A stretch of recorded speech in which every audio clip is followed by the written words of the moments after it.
I had one of those binders where you keep baseball cards, and I had probably a dozen and a half credit cards in each of these pages. And you max one out, you go to the next one. You max one out, you go to the next one. I don't totally recommend this as a way to fund your company, but for us, that was our answer to all the rejection that we had received. There's a design conference coming to San Francisco, and there's not a single place to stay in the city. And I'm looking around the apartment, seeing all the space in our living room, thinking, wait, there's all this extra space. What if we took an airbed out of the closet, we blew it up on the floor, and we hosted guests who needed a place to stay? I called Brian and said, Brian, we're gonna throw airbeds on the floor, and we're gonna host guests this weekend. We launched just in time for South by Southwest, and we had about 10 people list their place in Austin, and a total of 2 reservations, one of which was Brian. So we were not met with success. It did not take off like a rocket ship. In fact, I would call it a miserable failure at that point. Well, we actually had 20 introductions to investors throughout Silicon Valley. 10 of those people replied to our email. 5 of them met us for coffee. 0 invested in Airbnb. And talk about a tough time. You've got some of the smartest people in the world. You know, they've picked some of the most well-known companies that we all love and use today, from Googles and PayPals and YouTubes. And here they are telling us that our idea is crazy, that it's not gonna scale, that people aren't gonna stay in people's homes around the world. Kind of the world thought we were crazy. It was late one night in the kitchen. Brian and I are trying to keep our spirits up, and we're brainstorming crazy ideas like, what if we provided breakfast to go along with the airbeds of Airbed and Breakfast? It's the middle and the height of the political conventions and campaigns, so we thought, well, let's make them politically themed. We'll call one Obama O's The Breakfast of Change, and we'll call the other Cat McCain's Maverick in Every Bite.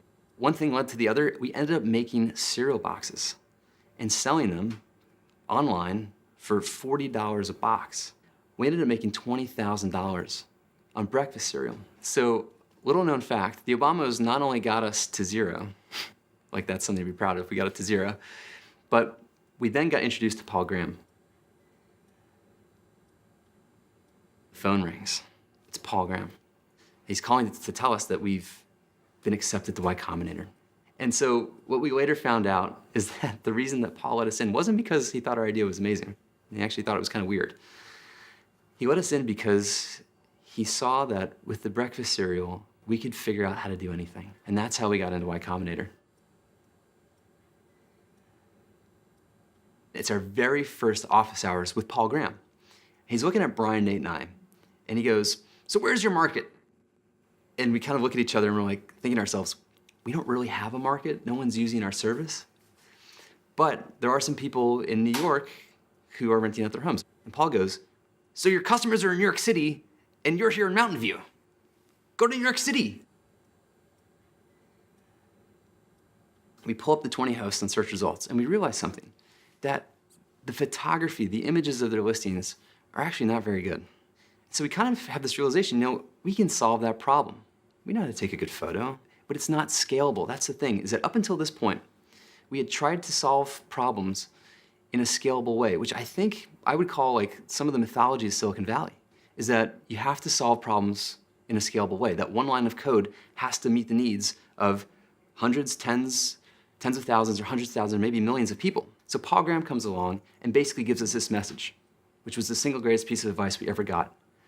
Go meet your people. Do things that don't scale. It'll teach you. You'll learn from it. So we fly to New York that weekend. We rent a camera with a wide-angle lens, and we go from door to door throughout Manhattan and Brooklyn. So here we are in the environment of our customers, now watching them use our product in real time. And we're seeing a lot of things that we didn't know were problems. We got so close that we got to step into their shoes for a moment and see the world through their eyes and really see the pain points that they were feeling. And that, to me, is like, that's the basics of innovation. You take an enlightened, empathetic point of view for your customers, you combine it with your own unique point of view of the world to create something new. And you know what happened because of this? They started using the word love in the same sentence as Airbnb. They started telling their neighbors, their friends, their family members, their coworkers. And so two things started to happen simultaneously. The amount of choice started to go up, and the quality of that choice went up as well. And when a new host came to the site, they said, oh, well, I guess I need to have really nice photos to be in the part of this marketplace. And we started to see the number of reservations go up. I remember the first time I saw a treehouse on Airbnb. It was in Vermont. And this treehouse was built by parents for their kids many years ago. Their kids go off to college, and they're thinking, well, let's just take this treehouse down because it's taking up space in our backyard. And the kids are like, no, no, no. There's this new website called Airbnb. Why don't you list it and rent it out to people who want to come to Vermont to see the leaves change color in the fall? They put it on Airbnb, and before they know it, they have people from around the world coming to their treehouse. Over the course of a couple months, they start to realize they're making enough money to actually pay their mortgage for their real house. There's now a 6-month wait list for the treehouse. What's amazing is when you create a platform to see what your community does with it. And our community has proven that they're very creative. Where Airbnb is headed is directly related to where it all started. We hosted our guests and got to provide hospitality to them, right? We got to care for them. The second thing that happened is they got to belong in San Francisco.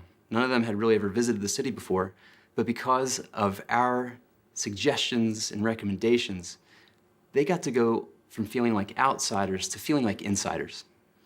And the third thing that happened is we became economically empowered. We were able to make enough money to make ends meet and save our apartment. And those three principles are exactly what's scaled today: hospitality, belonging, and economic empowerment. For any entrepreneur out there, like, you can't take no for an answer. You know, we had really smart, credible people telling us no. And had we listened to them, there might not be Airbnb today.